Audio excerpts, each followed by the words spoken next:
Hello, everybody, and welcome back to another episode in our Save a Seat series here on Patreon, where we dig deeper with our contributors. However, this is not just any other episode. We are starting our series on issue 11, Women Who. So, if you have been following more for a while, you know we publish biannual magazines chock full of incredible articles by contributors from various backgrounds, relationships to more, business owners, former interns like the lovely Von Sui that we are speaking to today, and just people who have a story to share. So we are so happy to be an outlet for these stories and one of our most requested pieces of content, and really the reason why the podcast has become what it is today is because we sit down with our contributors and we find out the stories behind the stories. So we're going to dig deeper with Bonsui today about her beautiful article in issue 11, Women Who,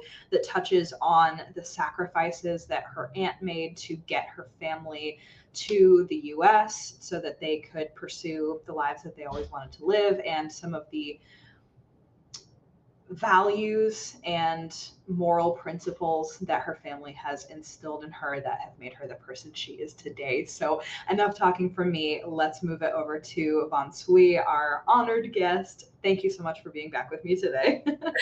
Of course, thank you so much for the introduction, Chloe. It's nice to meet everyone. Yes, well, thank you so much for being with us again. And for our friends who did not listen to the Spotify episode, will you let us know who you are, what you're studying, what you do? Thank you, Chloe. So, hi everyone. My name is Von Sui. I'm currently a second-year marketing student at Kelly Indianapolis. I just finished up my summer internship with More Magazine, where I got to work with an amazing team of interns, and I also got to work with Ariana and Chloe as well, which has been an amazing experience.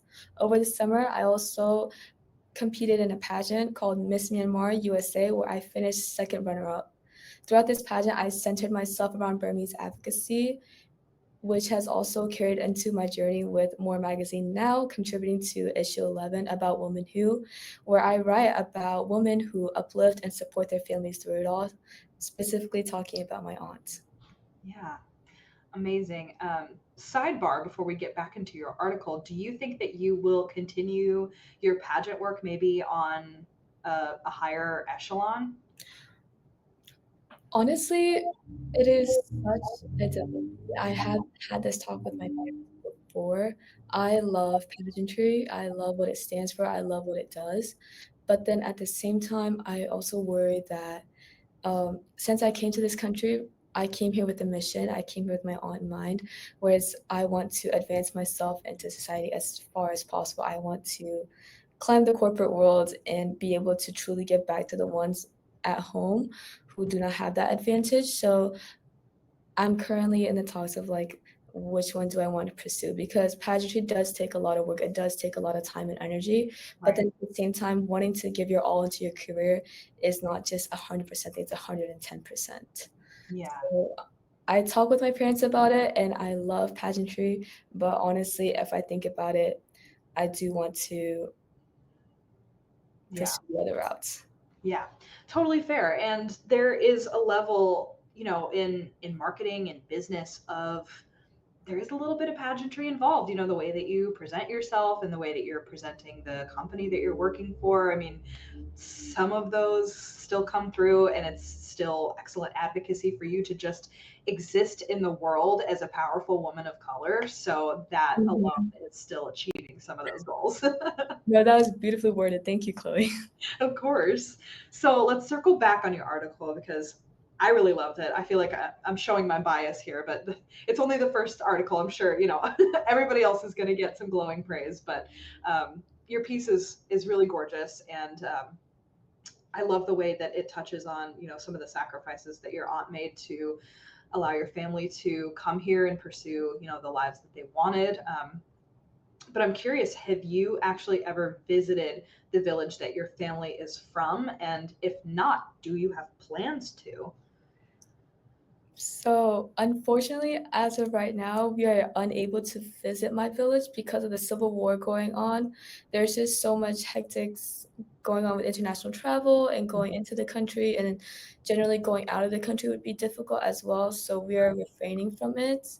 But 100% when I graduate, our family's plan is to go back to our village as soon as possible. We miss and love our families so, so much. We're so excited to see them.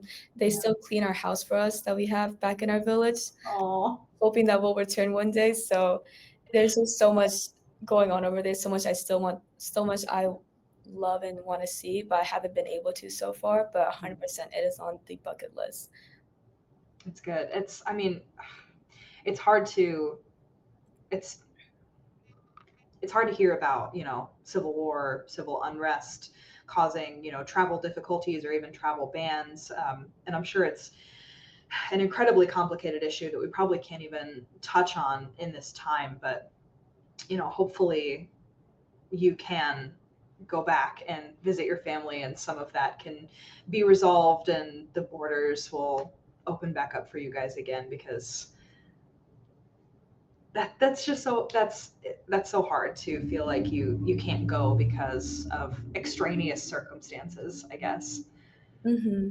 Yeah, 100%. We would love to go back. Honestly, it is one of our family's deepest wishes is to go back and to see our family, see our house, see the place that like my mom and dad call home. So 100%, I feel what you're saying. Yeah. And obviously you have this wonderful connection to your culture with your family, but there's something about, visiting where your family is from and, being immersed in the culture and the language. You did mention in the last episode though that the languages can, especially, the dialects can really differ in different Mhm. areas. And we talked some about the media. Do you find that influences some of the Burmese media as well? Like you'll watch something and feel like you have a grasp on it, but then something else is like totally different. Yeah, 100%. So my village is Lampe, and we're from the Zope region, I believe. So we speak the Zope language, but then I'll see another Burmese person, and they live in Indianapolis, and I'll go up to them and I'll speak to them in Zope. They don't know what I'm saying. That's Wow. because they speak Hakka. That's the more general language from the Chin State. And then we'll see me and the person that speaks Hakka, we'll see another Burmese person. We'll go up to them. They speak traditional Burmese. So then it's like, I don't believe I really. But there's Right. just so much dialects and so much language barriers all going on within the same country. My Yeah. mom encourages me as much as possible to learn Hakka right now. My brother and I are both learning that new language, and then we'll also hopefully learn traditional Burmese as well. Yeah. Is there any crossover in terms of like being able to learn? Yeah, I'm finding that Hakka is a lot more easier to learn because the vowels and consonants pronunciations are almost exactly the same. There are just some parts of it that are a bit more different. I wish I could go a bit more into it, but it's just like the pronunciation at times kind of switches out of nowhere. So having to readjust to that is a bit difficult. And especially in Hakka, they speak so fast. So sometimes Right. I have a hard time keeping up and translating within my head. Yeah. My brother he has permanent citizenship in Spain right now, and he's been working really hard to learn Spanish. But even then, he will approach somebody and they'll either talk so fast that he can't keep up, or they will have like a completely different dialect because, Mexican Spanish can be very different from Spain Spanish, and he's trying Mm. to figure out some of those differences, and he's in classes, but it's even Spanish, which is pretty accessible for people who speak English, because again, like a lot of those vowel sounds are translatable, and some of the words are similar because they come from the same root language, but you still can get tripped up. Yeah. No, that's definitely something your brother and I probably find is that you can easily get tripped up, and it's just a learning process. Yeah, you just got to be patient with yourself, and other people have to be patient with you too. Mhm.